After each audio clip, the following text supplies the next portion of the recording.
Hi everyone, I'm Marilo and I'm working as an interior designer.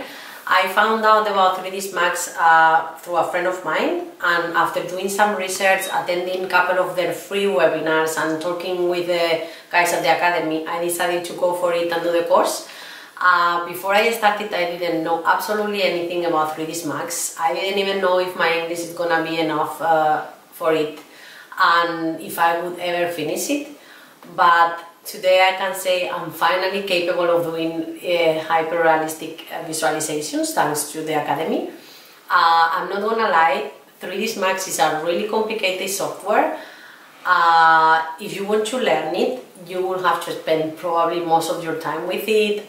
You will get frustrated and stuck, but in my experience, every time that this happened to me, I had the online support from VizAcademy where they were able to make me understand where I was stuck and guide me through it.